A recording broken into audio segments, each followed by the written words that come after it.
ازيكم عاملين ايه؟ النهارده هنعمل مقارنة ما بين اشهر موديلات القلاية الهوائية فيليبس اكس ال او حجم ال 1200 جرام، وتحديدا موديل 970، وما بين فيليبس الدبل اكس ال او حجم ال 1400 جرام، وتحديدا موديل 9650. هنقارن ما بينهم في كام نقطة كده: الاستخدامات والسعة او الحجم والواط او السرعة وسهولة التنظيف والبرامج وطريقة التحكم والخامة والمميزات والعيوب، وهنشوف شكلها من جوه ومن بره، وهنعرف هل فرق ما بينهم يستاهل فرق السعر ده. تعالوا بقى نقارن ما بينهم بنوع من التفصيل. اولا الاستخدامات: القلايتين بيعملوا نفس الحاجة ومفيش فرق جوهري ما بينهم في الوظيفة الأساسية، وهي القلي بمعلقة زيت واحدة.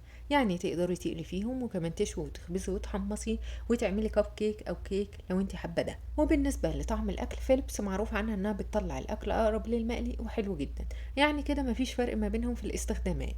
ثانيا الوات او السرعه: موديل 9270 الوات ليه 2000 واط، اما موديل 9650 الوات ليه 2200 واط، يعني فرق الوات 200 واط. اما بالنسبه للسرعه، موديل 9650 اسرع، وهنعرف ليه بعد كده. ثالثا البرامج: موديل 9270 بها 7 برامج طبخ معدة مسبقا، منها برنامج البطاطس المجمدة، وبرنامج البطاطس المقلية الطازة، وبرنامج اللحمة، وبرنامج السمك، وبرنامج الدجاج، وبرنامج الكب كيك والحلوى، وكمان برنامج الخضار المشوي. أما موديل 9650 بها 5 برامج طبخ معدة مسبقا، منها برنامج البطاطس المقلية المجمدة، برنامج شوي دجاجة كاملة، برنامج اللحوم، برنامج السمك، برنامج الكب كيك.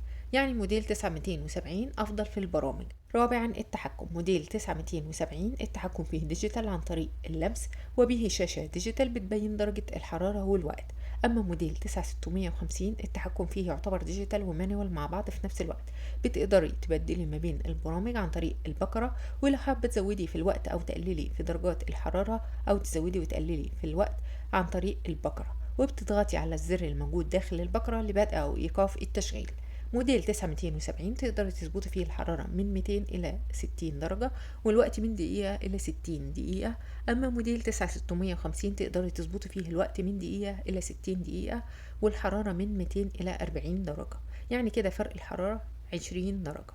خامسا الخامة: موديل 9270 خامته متوسطة، أما موديل 9650 خامته أعلى شوية وطبقة التيفال أفضل شوية. سادسا سهولة التنظيف: موديل 9270 أسهل في التنظيف، وده اللي بيميز الموديل ده عشان من جوه عبارة عن سلة تيفال، وده بيخليها أسهل في التنظيف، وتحتها حلة داخلية سهلة في التنظيف هي كمان.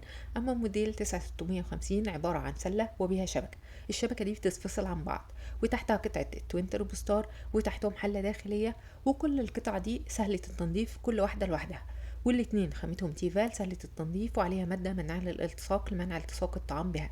بس موديل 9650 يعتبر أصعب شوية في التنظيف عشان هتنضفي قطع كتير، والشبكة ليه ستانلس مطلية تيفال، يعني سهلة في التنظيف هي كمان، والاتنين تقدري تحطيهم في غسالة الأطباق بأمان مع اختيار برنامج مناسب للتيفال ومساحيق مناسبة. سابعا السعة أو الحجم: موديل 9270 تأتي بسعة 6.2 لتر، أما موديل 9650 تأتي بسعة 7.3 لتر، يعني موديل 9650 سعة الحلة ليه أكبر بحوالي 1100 ملي. بس ما يهمناش السعة اللترية في حاجة، اللي يهمنا هو السعة بالجرام أو مقاسات الشبكة. موديل 9270 تأتي بسعة 1200 جرام، يعني تشيل 1200 جرام من البطاطس الفريش أو فرخة كاملة كيلو 200 جرام، وتكفي 4 أو 5 أشخاص. أما موديل 9650 تأتي بسعة 1400 جرام، يعني تشيل 1400 جرام من البطاطس الفريش أو فرخة كاملة كيلو ونص، وتكفي 5 أو 6 أشخاص، يعني الفرق في الحجم 200 جرام. ده بالنسبة للسعة بالجرام. أما بقى بالنسبة لمقاسات الشبكة، عشان دي اللي هتبين قوي الفرق، ركزوا معايا بقى في النقطة دي. فيليبس موديل 9270 مقاسات الشبكة ليه طول في عرض في ارتفاع 23 في 22 في 9 سنتي، أما موديل 9650 مقاسات الشبكة ليه 23 في 23 ونص سنتي في ارتفاع 9 سنتي، يعني كده الفرق في العرض، عشان كده الفرق مش ملحوظ، فرق 1.5 سنتي في العرض، لكن الطول والارتفاع قد بعض. وبالنسبة للتصنيع، موديل 9270 وموديل 9280 تقفيلهم صيني وفي منهم لون أبيض، أما موديل 9650 بولندي، وموديل 9654 صيني. تعالوا بقى نتكلم عن المميزات المشتركة ما بينهم. الاتنين فيهم ميزة حفظ السخونة أو الاحتفاظ بالطعام ساخن لمدة 30 دقيقة. الاتنين فيهم تقنية الرابد اير الموجودة في الحلة الداخلية بتصميم على شكل نجم البحر، وده بيخلي الهواء يبقى شبه الإعصار داخل الحلة، وده بيخلي الهواء يتوزع أسرع، والاتنين فيهم ميزة التسخين الفوري، يعني ما بتحتاجيش تسخني القلاية فاضية قبلها، أول ما بتشغلي القلاية بتسخن فورا. الاتنين ليهم وصفات كتير على تطبيق الوصفات، تطبيق نيوتري، وتقدري تنزليه من اب ستور أو بلاي ستور.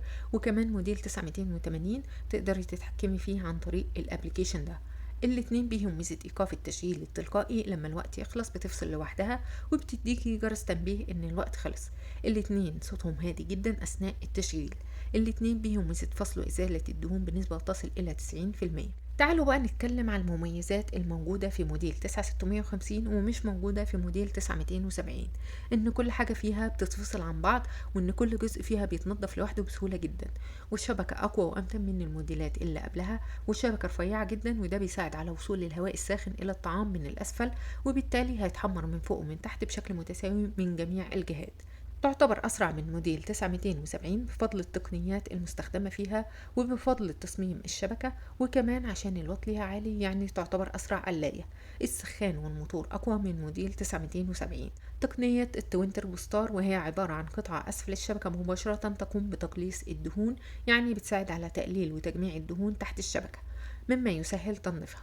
تقوم تقنية التوينتر بوستار وتقنية الادفانسد رابد اير الاتنين مع بعض وتصميم الشبكة الرفيع، ده بيخلي الهواء يتحمر كويس من جميع الجهات من فوق ومن تحت، يعني مش هتحتاجي تقلبي الأكل فيها. تعالوا بقى نتكلم عن العيوب.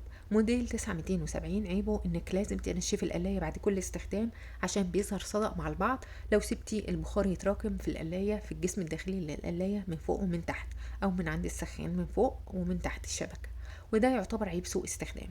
موديل 9650 عيبه انك هتنضفي قطع كتير، السلة والشبكة وقطعة التوينتر بوستار وكمان الحلة وكمان الستاند اللي بيتشال عليه الحل. عشان كده لازم تنضفي القلاية أول بأول بعد كل استخدام. النبه ستاند ثابت، وده ليه ميزة وعيب في نفس الوقت. ميزته انه بيحمل الحلة، يعني مش هتضطري تشيلي في الحلة وتحطي بعيد عن القلاية. عيبه انه هيحتاج تنظيف هو كمان، وطبعا اي قلاية بتكون صعبة في التنظيف لما تسيب الدهون تتراكم عليها، ولو الدهون اتراكمت عليها ممكن تقشر، وعشان كده لازم تنضفي القلاية أول بأول. ترددهم 60 هرتز في السعودية. بعد المقارنة اللي عملناها دي، موديل 9650 أكبر ب200 جرام، وبمقاسات الشبكة فرق 1.5 سنتي في العرض.